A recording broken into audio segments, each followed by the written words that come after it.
Hello my dear students, मेरा नाम मोहम्मद ज़ीशान हैदर है। आज हम डिस्कस करेंगे केमिकल काइनेटिक्स का थर्ड लेक्चर। इससे पहले हमने दो लेक्चर को डिस्कस कर चुके हैं। पहला लेक्चर जो था वो हमने इंट्रोडक्शन किया था, जिसमें रेट ऑफ रिएक्शन को डिस्कस किया, और सेकंड के अंदर हमने factors affecting the rate of reaction को डिस्कस किया। आज हम थर्ड लेक्चर कर रहे हैं, जिसका जो नेम है वो क्या है, कंसंट्रेशन एंड रेट। अच्छा, ये करने से पहले मैं आपको ये बता दूं कि आज का जो लेक्चर है वो बहुत ही अहम है। ये समझ लें कि पूरी की पूरी केमिकल काइनेटिक्स अगर किसी चीज़ पे डिपेंड करती है तो वो आज वाले लेक्चर पे है। यानी ये समझ लें आज का लेक्चर बड़ा ही अमेजिंग होगा, और ये आपके कॉन्सेप्ट बना भी सकता है और ख़राब भी कर सकता है।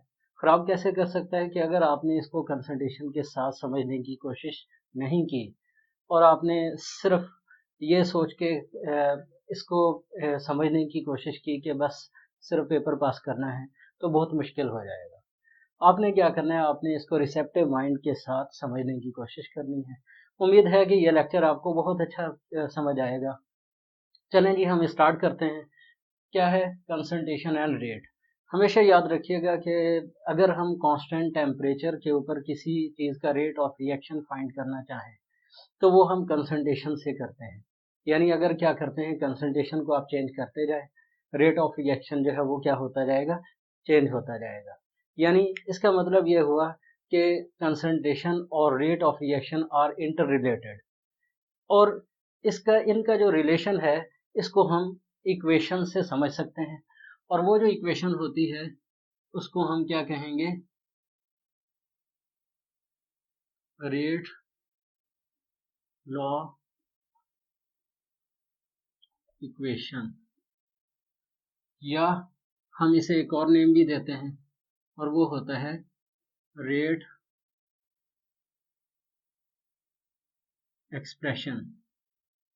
ठीक है, यानी ये जो है कंसंट्रेशन एंड रेट का जब हम इंटर रिलेशन कायम करते हैं तो उसको रेट लॉ या रेट इक्वेशन कहते हैं। और ये रेट लॉ या रेट इक्वेशन जो होती है इसको क्या कहते हैं, रेट एक्सप्रेशन भी कहते हैं। ये होता क्या है,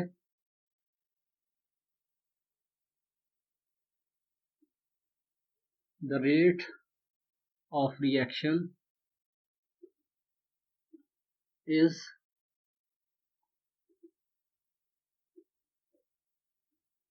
directly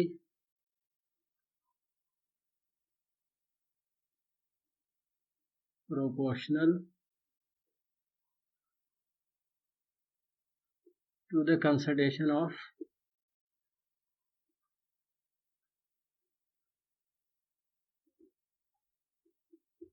reactants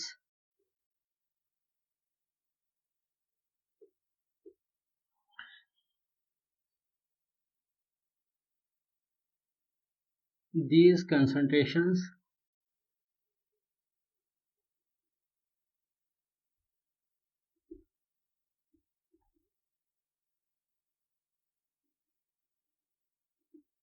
raised to some power। यानी ये क्या होता है कि कोई ना कोई इनकी पावर भी होती है। फॉर एग्जांपल, आपके पास एक रिएक्टेंट ए है जो प्रोडक्ट फॉर्म कर रहा है। अगर हम इसका रेट एक्सप्रेशन या रेट लॉ इक्वेशन अगर लिखना चाहते हैं तो हम क्या लिखेंगे, rate is directly proportional to the concentration of A. ये जो है ये आप याद रखिएगा कि कंसंट्रेशन ऑफ ए जो होती है इसको आपने हमेशा स्क्वायर ब्रैकेट में लिखना है। यानी इसका मतलब यह है कि एक्टिव कंसंट्रेशन हम इसे कह सकते हैं। अब ये जो रेट होता है, अब इसके ऊपर हम पावर जो है वो n लिखते हैं। यानी हम इसके आगे अब कुछ नहीं है तो 1 नहीं लिखेंगे, ये 2 भी हो सकता है, तब भी ये n रहेगा। किस वजह से रहेगा, ये इस वजह से रहेगा क्योंकि हम जब केमिकल काइनेटिक्स के अंदर रेट इक्वेशन या रेट एक्सप्रेशन को डिस्कस करते हैं तो ये जो पावर होती है, रेज टू सम पावर जो आती है, ये हमेशा एक्सपेरिमेंटल वैल्यू से आती है। यानी ये थ्योरेटिकल वैल्यू से नहीं आती। यानी आपके आगे यहाँ पे 1 लिखा हो या 2 लिखा हो या 3 लिखा हो, ये यहाँ पे जो वैल्यू आएगी ये आपके एक्सपेरिमेंटल डाटा से आएगी। अगर आपने कोई एक्सपेरिमेंट किया है उसके डाटा को यूज़ करते हुए आपको पता चलेगा कि यहाँ पे क्या आना चाहिए। इसको अगर हम प्रोपोर्शनैलिटी इसी को ख़त्म करें तो k कांस्टेंट लगाएंगे और a की पावर n हो जाएगा। या फॉर एग्जांपल हम एक और इक्वेशन ले लेते हैं, जैसे 2a प्लस b है। ये क्या करता है, ये भी आपको कोई प्रोडक्ट देता है। अब क्या होगा, अब आपकी जो रेट इक्वेशन होगी वो क्या होगी, rate is proportional to the a की पावर फॉर एग्जांपल हम m ले लेते हैं और b की पावर n ले लेते हैं। अब प्रोपोर्शनैलिटी ख़त्म करने के लिए इज इक्वल टू और कांस्टेंट लगाएंगे, a की पावर m और b की पावर n। ये आपके पास रेट एक्सप्रेशन बन गया। अच्छा, अब ये जो इसके अंदर ये जो k होता है, इस k को कहते हैं रेट कांस्टेंट। इसे क्या कहते हैं, रेट कांस्टेंट कहते हैं। और ये जो रेट कांस्टेंट होता है इसका डिपेंडेंस कंसंट्रेशन के ऊपर नहीं होता। रेट कांस्टेंट किस चीज के ऊपर डिपेंड करता है, डिपेंड्स ओनली ऑन टेम्परेचर। ये सिर्फ और सिर्फ टेम्परेचर पे डिपेंड करेगा। टेम्परेचर पे डिपेंड करने का मतलब क्या है, हमें ये पता चल गया कि जब भी आपने रेट ऑफ रिएक्शन फाइंड करना हो तो किसी फिक्स टेम्परेचर पे करेंगे। टेम्परेचर वेरी नहीं करना चाहिए, क्योंकि अगर टेम्परेचर वेरी करेगा तो कंसंट्रेशन भी वेरी हो सकती है। तो फिर आप जो रिजल्ट लेना चाहते हैं वो रिजल्ट कभी भी आपको नहीं मिलेगा। यानी आपने क्या करना है, खासतौर पे इसको नोट कर लें कि आपने इस चीज़ को खासतौर पे जहन में रखना है कि रेट ऑफ रिएक्शन या रेट एक्सप्रेशन आप किस तरीके से लिख सकते हैं। अच्छा, अब इसके अंदर जैसे मैंने आपको बताया कि m और n जो है ये आपको इक्वेशन से नहीं मिलती। यानी ये जो है आपके पास m और n ये ऑब्टेन्ड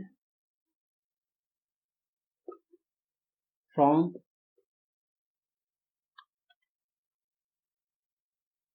एक्सपेरिमेंटल वैल्यूज, या एक्सपेरिमेंटल वैल्यूज से आपको ये मिलेगा। और जब ये आपको मिल गया कंसंट्रेशन का और रेट ऑफ रिएक्शन का आपको पता होगा, तो फिर आप क्या कर सकते हैं कि रेट कांस्टेंट यानी कि आप इजीली निकाल सकते हैं। तो ये जो है, यानी आपने क्या करना है, इस चीज़ को ख़ास तौर पे जहन में रखना है। अच्छा, अब जब आपके पास रेट इक्वेशन या रेट एक्सप्रेशन आ जाए, फिर आप क्या कर सकते हैं, फिर आप ऑर्डर ऑफ रिएक्शन भी फाइंड कर सकते हैं। अच्छा, अब रेट यानी जब आपके पास ये रेट एक्सप्रेशन आ जाए, अब रेट एक्सप्रेशन के में आपके पास कंसंट्रेशन की ये दो पावर है, दो हो सकती हैं, ज़्यादा भी हो सकती हैं। इन पावर्स का अगर हम सम लें तो जो चीज़ हमें मिलती है उसे ऑर्डर ऑफ रिएक्शन कहते हैं। ये यहाँ पे मैं आपको लिख देता हूँ कि ऑर्डर ऑफ रिएक्शन क्या होगा, ये होगा the sum of the powers of concentrations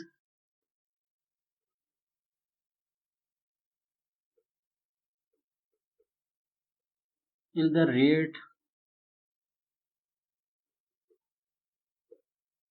law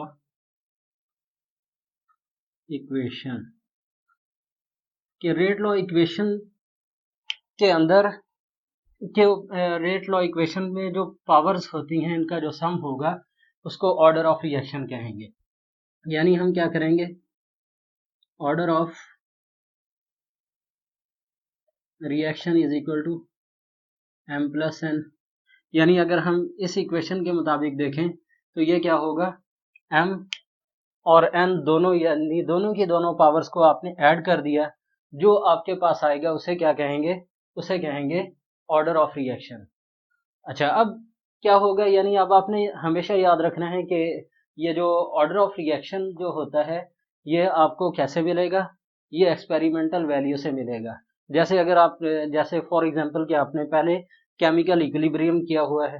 chemical equilibrium के अंदर क्या होता है कि जो कोफिशिएंट होता है उसको हम पावर में ले लेते हैं, लेकिन केमिकल काइनेटिक्स के अंदर हम रेट लॉ या रेट एक्सप्रेशन को इस तरह से नहीं लेते, बल्कि हम इसके लिए एक्सपेरिमेंट करते हैं और जो हमें एक्सपेरिमेंटल डाटा मिलता है उसको यूज़ करते हुए हम क्या करते हैं कि डिफरेंट किस्म की इसकी जो वैल्यूज़ हैं उनको यूज़ करते हुए ऑर्डर ऑफ रिएक्शन निकालते हैं। हम कुछ एग्जांपल्स कर लेते हैं रेट एक्सप्रेशन या रेट लॉ को लिखने की। जब ये हमें समझ आ जाएगा तो बाकी काम जो है फिर इसकी वैल्यूज़ को कैसे कैलकुलेट किया जाता है फिर उसको देखेंगे। इसके लिए कुछ एग्जांपल कर लेते हैं। सबसे पहली एग्जांपल ये है कि फॉर एग्जांपल आपके पास एक रिएक्शन है 2N2O5 makes 4NO2 plus O2। और हमेशा याद रखिएगा कि आपने इसके अंदर रिएक्टेंट्स को यूज़ करना है। अच्छा, अब इसके अंदर आपकी जो रेट इक्वेशन होगी, यानी अगर ये पहले से एक्सपेरिमेंटली प्रूव किया जा चुका है कि ये जो N2O5 है इसका ऑर्डर ऑफ रिएक्शन एक्सपेरिमेंटली जब इसको चेक किया गया तो वो 1 था। तो अब इसकी जो इक्वेशन बनेगी, रेट एक्सप्रेशन जो बनेगा is equal to K N2O5 बनेगा। अच्छा, अब कुछ ज़रूरी नहीं है कि ये जो ऑर्डर ऑफ रिएक्शन है ये जो इक्वेशन में शो हो रहा है वो ना हो, अलग हो। कभी कभी ऐसा होता है कि सेम भी हो सकता है। सेम की एग्जांपल कैसे ले सकते हैं, जैसे आपके पास हाइड्रोजन और आयोडीन है, ये कंबाइन होके हाइड्रोजन आयोडाइड बना रहे हैं। अब हम सीख रहे हैं रेट लॉ इक्वेशन लिखने का तरीका। जैसे आपके पास N2O5 के 2 मोल्स यूज हो रहे हैं और 4 मोल्स NO2 के और O2 के। हम हमेशा रिएक्टेंट्स को यूज करते हैं रेट इक्वेशन लिखने के लिए, रेट प्रोपोर्शनल टू N2O5। ठीक है, तो रेट प्रोपोर्शनल टू N2O5 है। तो अब आपने क्या किया, प्रोपोर्शनैलिटी खत्म करके rate is equal to K N2O5। लेकिन यहाँ पे आप ये देखें, ये 1 वैसे शो करने की ज़रूरत नहीं है, लेकिन मैं आपको समझाने के लिए शो कर रहा हूँ कि यहाँ पे 2 है। तो अगर हम केमिकल इक्विलिब्रियम के लिहाज से देखें तो यहाँ पे भी 2 आना चाहिए। लेकिन होता क्या है कि आप इसमें जो यूज़ करेंगे ये एक्सपेरिमेंटली जो वैल्यू आपको मिलती है उससे होता है। सेकंड एग्जांपल आपके पास क्या है, H2 प्लस I2, यानी कुछ रिएक्शंस ऐसे होते हैं जिनके अंदर एक्सपेरिमेंटल वैल्यू और थ्योरेटिकल वैल्यू का मतलब जो इक्वेशन से हमें मिल रही दोनों सेम होती हैं। जैसे ये है, अगर हम इसके ऑर्डर की बात करें तो इसका जो ऑर्डर ऑफ रिएक्शन है वो 1 है। अगर हम इसके ऑर्डर की बात करें तो इसका ऑर्डर जो है वो 1 प्लस 1 इज इक्वल टू 2। इसका ऑर्डर ऑफ रिएक्शन 2 है। अगर हम इसकी बात करें, मैं डायरेक्ट लिख लेता हूँ रेट K NO2। अच्छा, अब ये जो है इसको भी जब एक्सपेरिमेंटली चेक किया गया तो इसका ऑर्डर ऑफ रिएक्शन 1 था। अब जहां हमें रेट एक्सप्रेशन या रेट इक्वेशन लिखना आ गई, वहां पे एक कंफ्यूजन भी आ गई। वो कंफ्यूजन ये आई कि अगर हम इस इक्वेशन को यूज करके ये पता नहीं लगा सकते तो कैसे लगा सकते हैं, हमें यूज करना पड़ेगा एक्सपेरिमेंटल डाटा। जैसे ये एक एक्सपेरिमेंटल डाटा आपको दिया हुआ है, इसके जरिए मैं आपको प्रूव करके दिखाऊंगा कि आपने किस तरह से इसको यूज करना है। जैसे फॉर एग्जांपल के हम क्या करते हैं कि हमारे पास ए और बी है। फॉर एग्जांपल के ए और बी जो है ये कंबाइन होते हैं, कंबाइन होने के बाद कोई भी प्रोडक्ट फॉर्म कर देते हैं। अब अगर हम इसकी रेट इक्वेशन अगर लिखें तो ये हो जाएगा K concentration of A and concentration of B, इसकी पावर एम और एन कर देते हैं। क्यों? क्योंकि हमें अभी ऑर्डर ऑफ रिएक्शन इसका नहीं पता। जब हमें पता चल जाएगा फिर हमें एम एन की जगह वो वैल्यू पुट करना होगी। अच्छा, लेकिन इसको करना कैसे है, इसको चेक करने के लिए अब जरूर हो सकता है कि यहाँ पे आपके 2 लगा हो, यहाँ पे फॉर एग्जांपल 3 लगा हो, तो तब भी कोई फर्क नहीं पड़ता, आपने एम एन ही लिखना है। यार ये बात कंफर्म है कि आपने एम एन ही लिखना है। क्यों एम एन लिखना है? क्योंकि ये एक्सपेरिमेंटल वैल्यू है। इसको हम चेक कैसे करते हैं कि जैसे फॉर एग्जांपल आपके पास ये एक एक्सपेरिमेंटल डाटा आपको दिया हुआ है, इस एक्सपेरिमेंटल डाटा को यूज करके हम पता लगाएंगे कि किसकी कौन सी वैल्यू है। ये देखें, अगर आप ये नोट करेंगे, ये वाली जो है ये 3 वैल्यू बी की सेम है और ये 3 वैल्यू ए की जो है वो डिफरेंट है। ठीक है, यानी आपने क्या करना है कि ये जो सेम वैल्यूज हैं इनको निगलेक्ट कर दें। यानी निगलेक्ट करने का मतलब क्या है, बी कांस्टेंट है। अब आप बी के लिहाज से अब ए का चेक कर रहे हैं। ए का चेक करना है रेट ऑफ रिएक्शन कैसे, जब 0.1 मोल पर डीएम क्यूब है तो इसका जो रेट ऑफ रिएक्शन है वो है 0.20। फिर क्या हुआ 0.2 यानी डबल हो गया, यानी 0.1 को आपने 2 से मल्टीप्लाई किया तो इसके 2 फैक्टर अप्लाई किया यानी डबल कर दिया, तो डबल किया तो रेट ऑफ रिएक्शन भी यहाँ पे डबल हो गया। वो कैसे, पहले 0.2 था, इसको आपने पहले फॉर एग्जांपल 0.1 है, इसको आपने मल्टीप्लाई किया 1 से 2 से, तो ये हो जाएगा 0.2 यानी डबल हो गया। इसी तरह से अब आपके पास है 0.20, इसको भी आपने 2 से मल्टीप्लाई किया तो ये हो जाएगा 0.40 हो जाएगा यानी डबल हो गया। फिर आपने क्या किया, इसका 3 टाइम्स कर दिया, यानी 1 को अगर आप 0.1 को आपने 3 से मल्टीप्लाई किया है तो ये आ जाएगा 0.3, यानी आपने 3 टाइम्स जब किया डबल किया तो रेट ऑफ रिएक्शन डबल हो गया। 3 टाइम्स किया तो अब चेक करते हैं इसका रेट ऑफ रिएक्शन जो है वो भी 0.603 टाइम्स हो गया। यानी ये हमें क्या शो कर रहा है, हमें ये शो कर रहा है कि अगर हम कंसंट्रेशन को डबल करते हैं रेट ऑफ रिएक्शन डबल हो जाता है। अगर हम कंसंट्रेशन के ऊपर 3 का फैक्टर अप्लाई करते हैं यानी 3 से मल्टीप्लाई कर देते हैं, 3 टाइम्स कर देते हैं, तो आपका जो रेट ऑफ रिएक्शन है वो भी 3 टाइम्स हो जाएगा।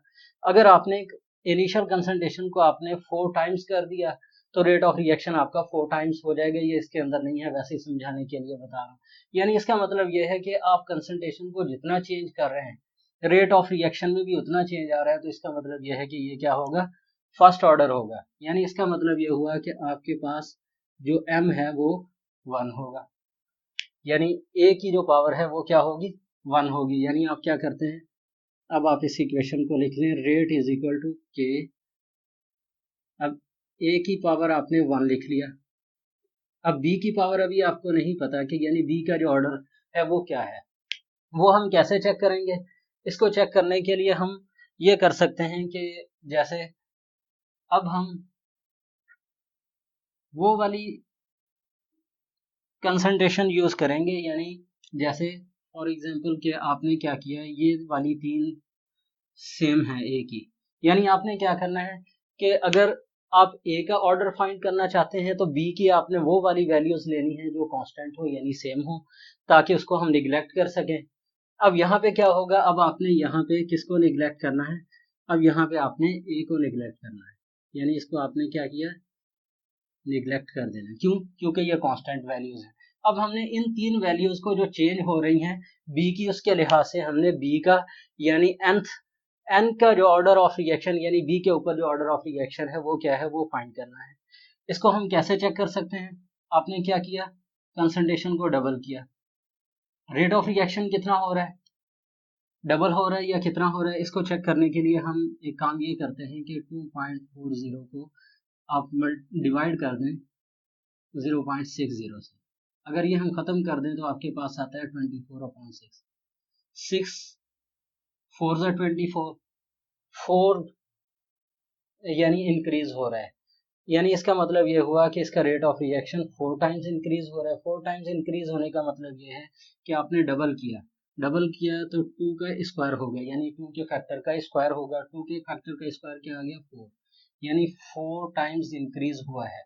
तो 2 का स्क्वायर आ गया, स्क्वायर आने का मतलब क्या है कि ये सेकंड ऑर्डर है, ये क्या है, सेकंड ऑर्डर है।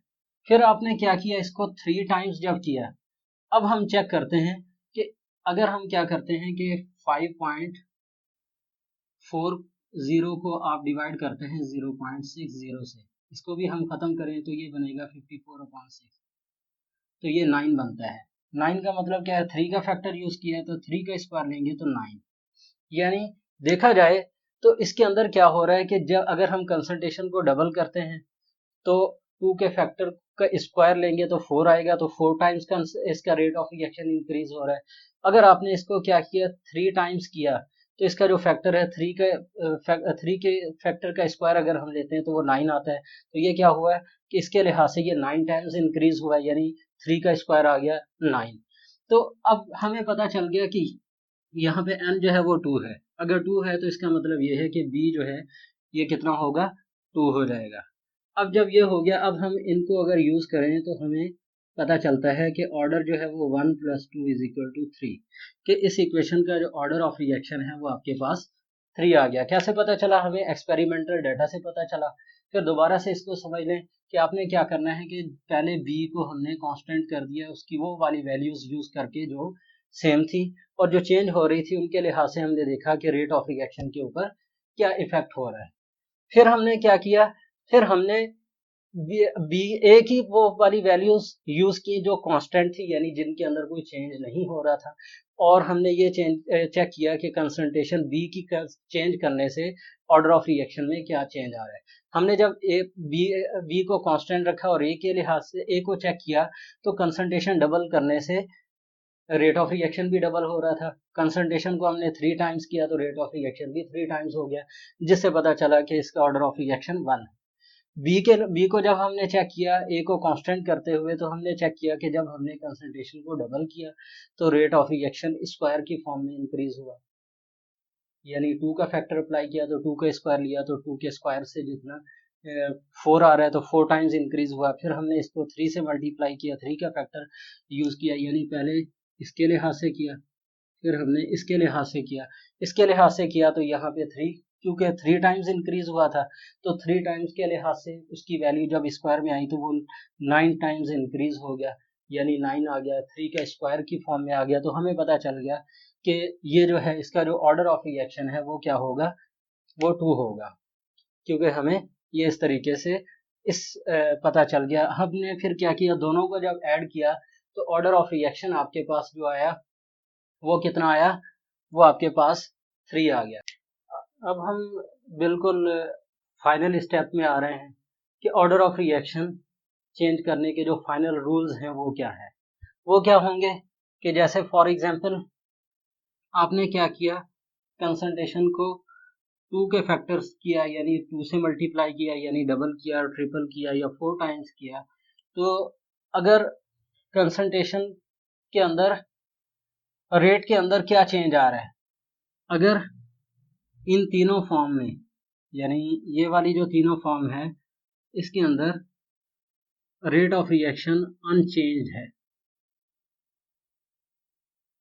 अगर अनचेंज्ड है यानी रेट ऑफ रिएक्शन के अंदर कोई चेंज नहीं आ रहा, तो इसका मतलब ये है कि ये क्या होगा, तीनों के लिए जीरो ऑर्डर, यानी 2 का फैक्टर अप्लाई किया आपने, यानी कंसंट्रेशन को डबल किया, रेट ऑफ रिएक्शन चेंज नहीं हुआ तो जीरो ऑर्डर।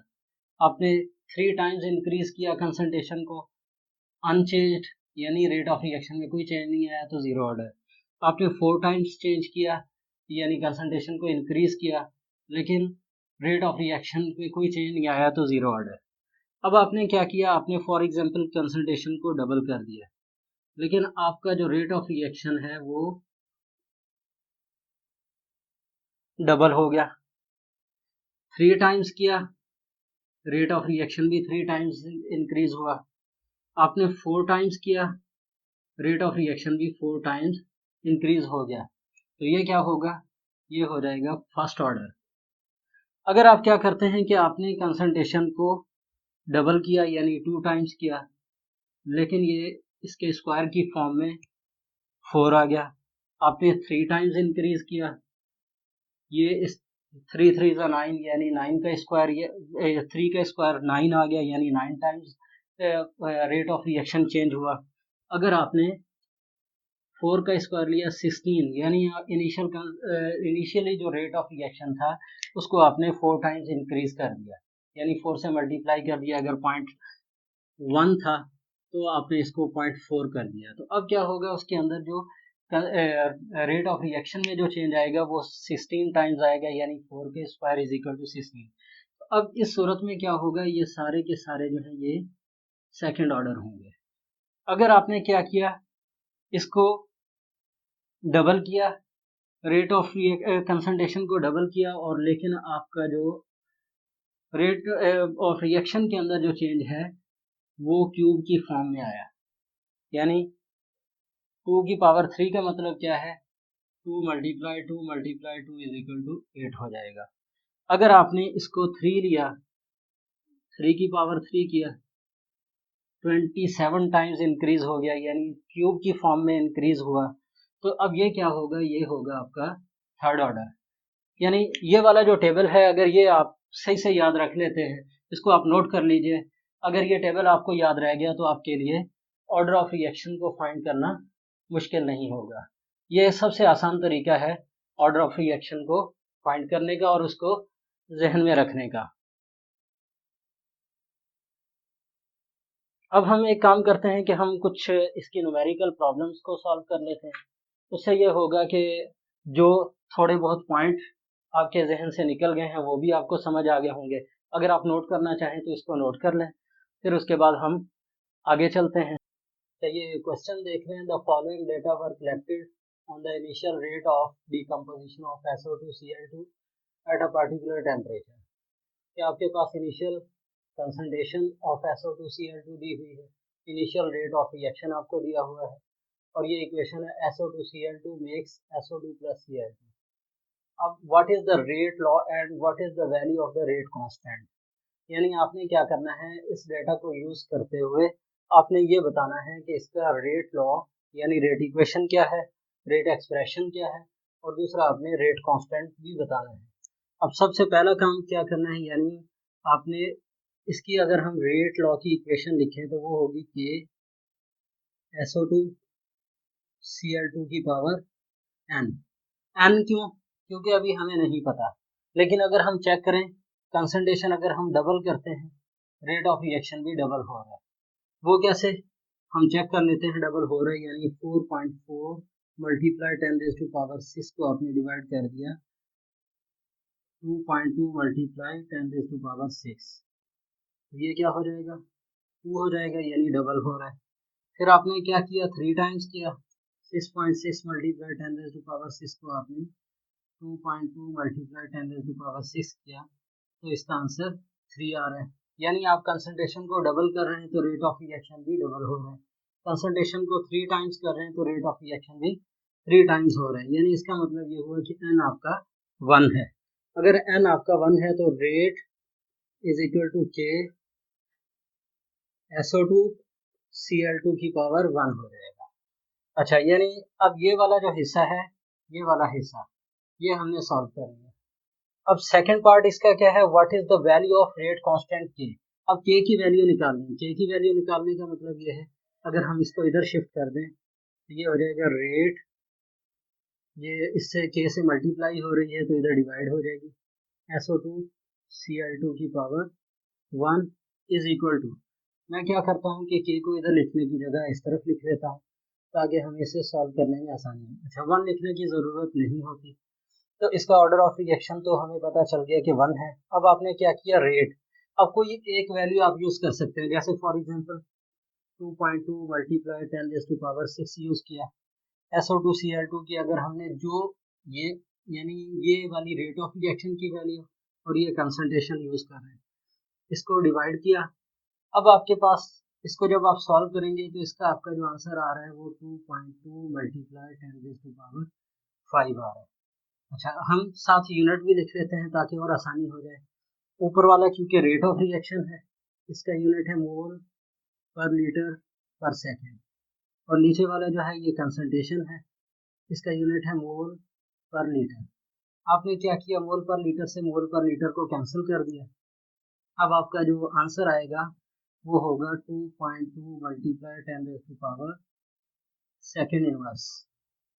यानी आपने क्या किया, इस तरीके से आपने सबसे पहले चेक किया कि कंसंट्रेशन में कितना चेंज आ रहा है, उसको यूज करके आपने इसका क्या निकाल लिया, ऑर्डर ऑफ रिएक्शन। जब ऑर्डर ऑफ रिएक्शन निकल गया, हमें पता चल गया कि कंसंट्रेशन के अंदर कितना चेंज आ रहा है, उसको और रेट ऑफ रिएक्शन को यूज करके हमने रेट कांस्टेंट निकाल लिया, और इसका यूनिट कैसे निकलता है वो भी मैंने आपको समझा दिया। अब हम और आगे बढ़ते हैं, लेकिन एक और न्यूमेरिकल करने से पहले हम एक काम और कर लेते हैं कि मैं आपको रेट, जैसे अगर आपके पास रेट कांस्टेंट की जो यूनिट्स हैं वो भी हम कैलकुलेट कर देते हैं। याद रखिएगा कि जो रेट कांस्टेंट है इसके जो यूनिट्स होते हैं ये डिफरेंट के लिए डिफरेंट होते हैं। जैसे फॉर एग्जांपल आपके पास है रेट इज इक्वल टू के, ए हो गया। एक है आपके पास रेट इज इक्वल टू के, ए स्क्वायर हो गया। फिर आपके पास तीसरा है रेट इज इक्वल टू के, ए क्यूब हो गया अगर आपका थर्ड ऑर्डर है। अब आपने इसके लिए के की रेट कैसे निकालना है, रेट अपॉन कंसंट्रेशन ऑफ ए। अच्छा, अब ये जो है, जब पहले इसको सॉल्व कर लेते हैं। अब कंसंट्रेशन आपकी जो है ये है मोल पर लीटर पर सेकंड, और इसकी कंसंट्रेशन का यूनिट क्या होता है, मोल पर लीटर। ये इससे कैंसिल, यानी फर्स्ट ऑर्डर के लिए रेट कांस्टेंट का जो यूनिट है वो क्या है, सेकंड इनवर्स। फर्स्ट ऑर्डर का ये आपके पास आ गया। सेकंड ऑर्डर के लिए आप क्या करेंगे, K is equal to rate upon A square आप यूज करेंगे। ये क्या होगा, आपके पास है मोल पर लीटर पर सेकेंड, और ये हो जाएगा मोल पर लीटर का स्क्वायर। यानी इसका मतलब ये हुआ कि हम इसको मोल पर लीटर पर सेकेंड को इस तरह से भी लिख सकते हैं, मोल पर लीटर फिर मोल पर लीटर। अब आपने एक को एक से कैंसिल कर दिया। अब आपके पास जो बचा है, अगर हम इसको ऊपर लेके जाते हैं, मोल ऊपर जाके मोल हो जाएगा, या पहले ऐसे ही लिख लेते हैं, सेकेंड इनवर्स अपॉन मोल पर लीटर।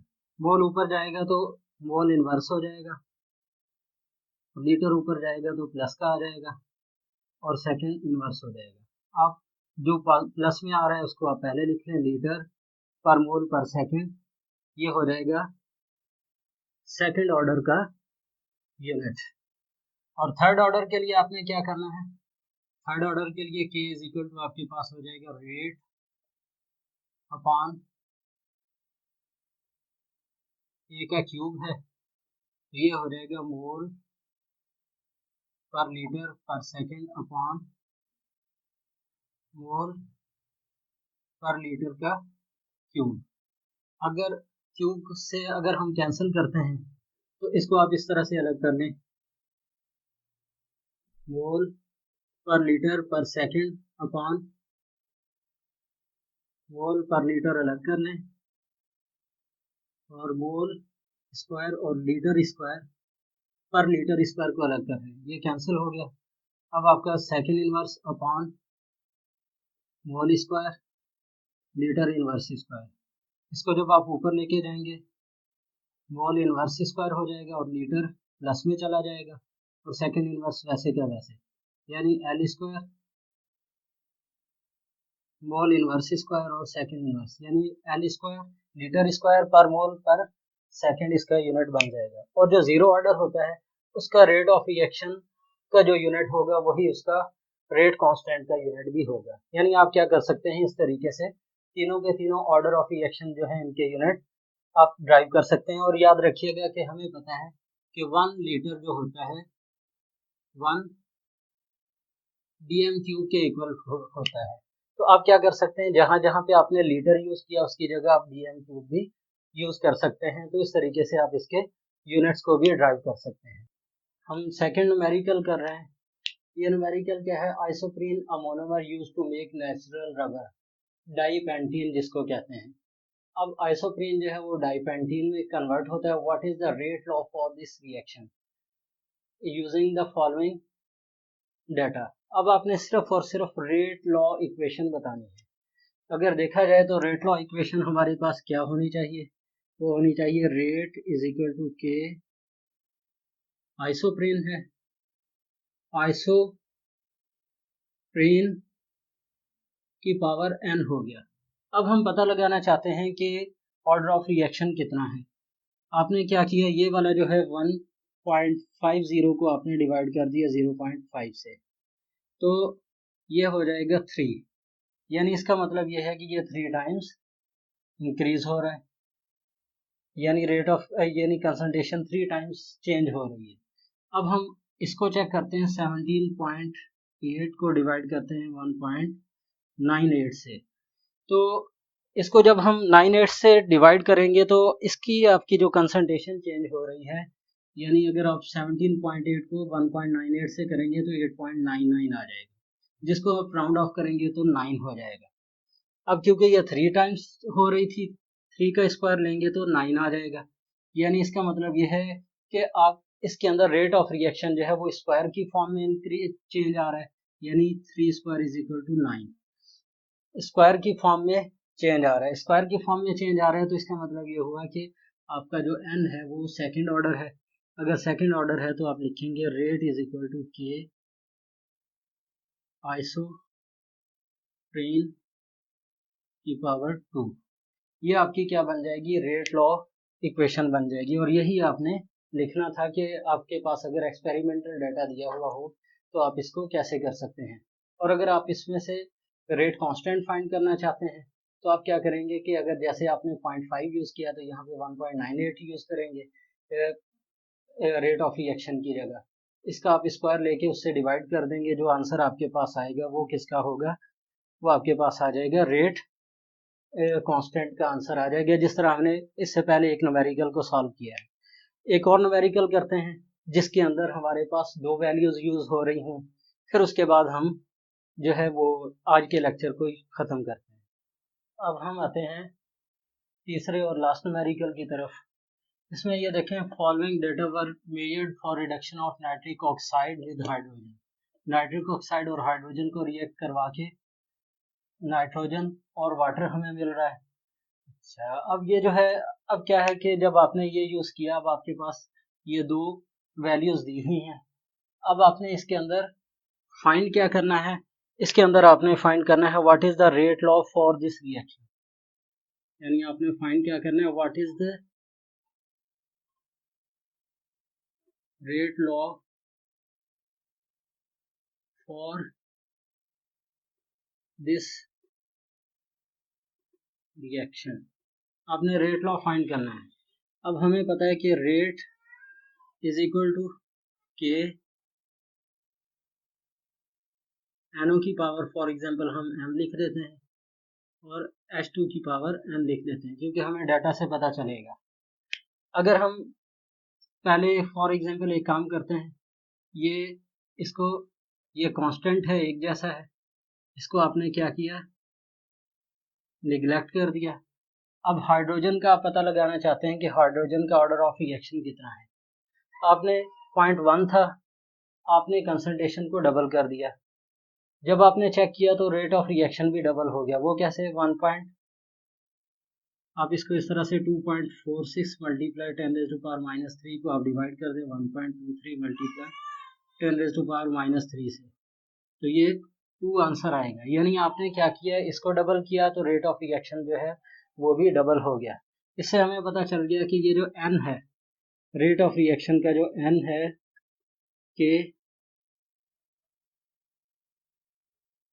NO और H2 की पावर 1 है, यानी n हमारे पास 1 है, ये हमें पता चल गया।